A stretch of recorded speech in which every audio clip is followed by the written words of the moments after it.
Hello दोस्तों।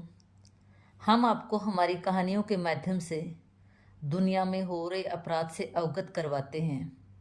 ये कहानी सच्ची घटनाओं पर आधारित है, जिनको गोपनीय रखने के लिए पात्र और नाम बदल दिए गए हैं। इस कहानी से आपको यह सीख मिलती है कैसे एक छोटी सी लड़ाई हमारे परिवार को तहस नहस कर देती है।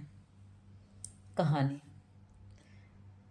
हरियाणा की मिट्टी में जहाँ एक और वीरता और महत्वाकांक्षी जीवन की कहानियाँ हैं, वहीं कुछ काली सच्चाइयाँ भी छिपी हुई हैं। यह है कहानी एक ऐसे अपराध की है जिसने पूरे हरियाणा को हिलाकर रख दिया। यह घटना न केवल कानून व्यवस्था के लिए चुनौती बनी है, बल्कि समाज की सोच पर भी सवाल खड़े करती है। घटना का प्रारंभ। यह कहानी शुरू होती है रोहतक जिले के एक छोटे से गांव से, जहां एक साधारण सा परिवार शांतिपूर्वक जीवन जी रहा था। रमेश, जो गांव में एक साधारण किसान था, अपनी पत्नी सीमा और 2 बच्चों के साथ एक छोटे से कच्चे मकान में रहता था। उसका जीवन सामान्य था, परंतु एक अंधेरी रात ने उसकी जिंदगी ही बदल कर रख दी। अपराध की शुरुआत कैसे होती है? उस रात गांव में घना अंधेरा था, तेज बारिश हो रही थी। रमेश का परिवार गहरी नींद में था। अचानक दरवाजे पे जोर से दस्तक हुई। सीमा उछल कर उठी। दरवाजा खोला तो अज्ञात नकाबपोश लोग अंदर घुस आए। उन्होंने रमेश को बंधक बना लिया और परिवार को धमकाते हुए उससे कीमती सामान की मांग की। हत्या और लूट। रमेश ने उसका विरोध किया, लेकिन उन नकाबपोशों ने उस पर हमला कर दिया। सीमा चीखती रही, चिल्लाती रही, लेकिन उसकी चीख किसी ने नहीं सुनी। किसी ने मदद नहीं की उसकी।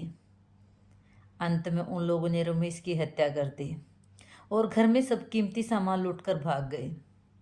यह घटना पूरे गांव में दहशत का कारण बन गई। जांच स्टार्ट हुई।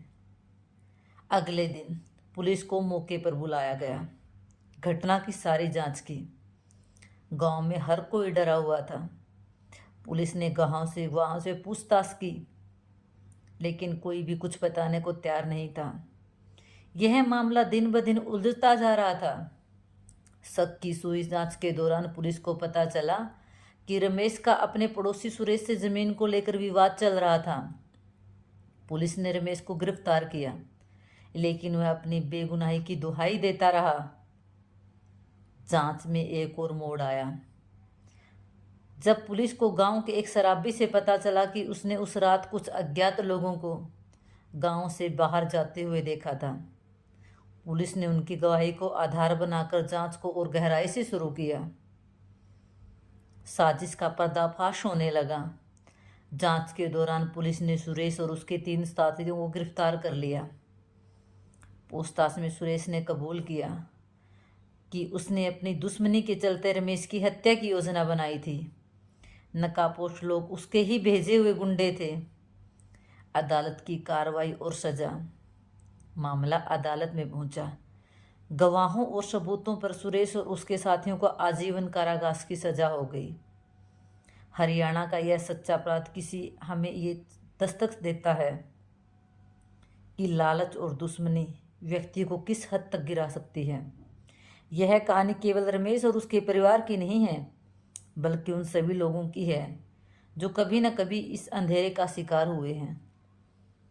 और इस कहानी से हमें भी यह सीख मिलती है कि दुश्मनी को इतना ना बढ़ाएं, दुश्मनी की आग को इतना मत सुलगाएं कि उसमें जलकर खुद भी भस्म हो जाए। रमेश का परिवार भी बर्बाद हो गया और सुरेश का भी। धन्यवाद। हमारी ऐसी कहानियाँ सुनने के लिए हमारा चैनल सब्सक्राइब करें। गहरी सोच। Thank you.